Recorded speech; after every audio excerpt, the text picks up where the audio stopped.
Government కొత్తగా ration కార్డులు ఇస్తుంది. ఈ నెల 7 నుంచి మొదలైపోయింది. చాలా చోట్ల అప్లై చేసుకోవచ్చండి. గ్రామ వార్డు సచివాలయం దగ్గర నుంచి ఇంకా చాలా చోట్ల వాట్సాప్ గవర్నెన్స్ వరకు కూడా అప్లై చేసుకోవచ్చు. విషయం పక్కన పెడితే మరి కొత్తగా రేషన్ కార్డు కావాలి అంటే పెళ్ళైపోయింది, కొత్తగా రేషన్ కార్డు తీసుకోలేదు అనుకుంటే వాళ్ళ ఆధార్ కార్డు అంటే పెళ్లి కొడుకుది పెళ్లి కూతురిది పెళ్ళైపోయిన వాళ్ళది ఇస్తే సరిపోతుందా? సరిపోదు. వాళ్ళకి పెళ్ళైనట్టుగా ఒక ప్రూఫ్ ఉండాలి కదా. ప్రూఫ్ ఉండాలంటే మ్యారేజ్ సర్టిఫికేట్ అవసరం. ఈ మ్యారేజ్ సర్టిఫికేట్ ఒక రేషన్ కార్డు విషయంలోనే కాదండి, చాలా చాలా చోట్ల అవసరం అవుతాయి.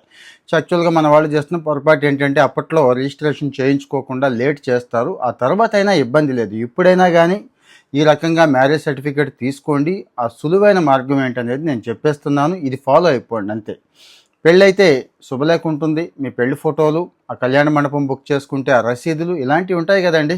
ఏ ఉంటే అవి పెళ్లికి సంబంధించినవి అవన్నీ కూడా తీసుకెళ్ళి ఒక 3 సాక్షులను కూడా తీసుకెళ్ళి, అంటే అప్పట్లో రిజిస్ట్రేషన్ చేయించుకోకపోతే సబ్ రిజిస్టార్ ఉంటారు కదా, దగ్గరలో సబ్ రిజిస్టార్ దగ్గరికి వెళ్ళి ఇవన్నీ సబ్మిట్ చేసి సంబంధిత ఫీజు ఉంటుంది, ఆ ఫీజు కట్టండి సరిపోతుంది. ఒక గంటలో ఇచ్చేస్తారండి, లేకపోతే ఒక రోజులోనైనా ఇచ్చేస్తారు.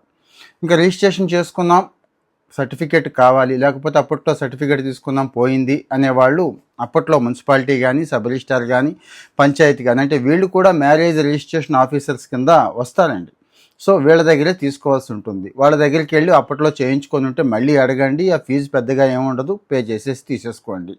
ఇక్కడ పెద్ద సమస్య ఏంటంటే అవ్వట్లేదు, పని అవ్వట్లేదు, దళారీలు ఎక్కువైపోయారు, ఈ దోపిడీ చేసేవాళ్ళు ఎక్కువైపోయారు. ఈ అవకాశాన్ని ఉపయోగించుకొని, అంటే పాపం రేషన్ కార్డు రాదు కదా అనే అవకాశాన్ని ఉపయోగించుకొని వీళ్ళు వ్యాపారం మొదలెట్టేశారు అని చెప్పి. జనరల్గా అయితే మీకు తెలుసు, గ్రామీణ ప్రాంతాల్లో 1,00,000, పట్టణ ప్రాంతాల్లో 1,20,000 లోపు ఆదాయం ఉన్న వాళ్ళకే ఈ రేషన్ కార్డు ఇస్తారు కదండి. మరి ఆదాయం కూడా ఉండాలి, చూసుకోండి.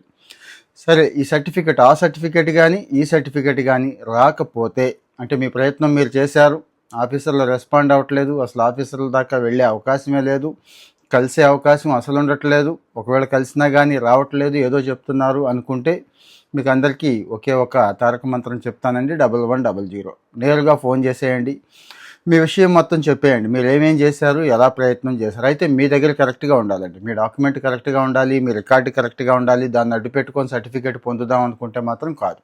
సో అన్నీ ఉన్నాయి, అంతా ఎలిజిబిలిటీ ఉంది, కానీ సర్టిఫికేట్ నాకు రావట్లేదు అన్నప్పుడు వెంటనే ఫోన్ తీసి 1100కు ఫోన్ చేసి వాళ్ళకి చెప్పేయండి, పూర్తి విషయం చెప్పేయండి. ఎవరెవరు ఇబ్బంది పెడుతున్నారు, ఎక్కడ ఇబ్బంది పెడుతున్నారు, మీ వివరాలు కూడా చెప్పేస్తే వాళ్ళు నేరుగా జిల్లా కలెక్టర్ గారితోనే కనెక్ట్ అవుతారండి. మీ సమాచారం, మీ బాధ ఏదైతే ఉందో దాన్ని పంపించేసి వచ్చేలా చేస్తారు. మరి ఈ అవకాశం ఉపయోగించుకోండి. ఇంకా డౌట్స్ ఉంటే కామెంట్లో చెప్పండి. Thank you.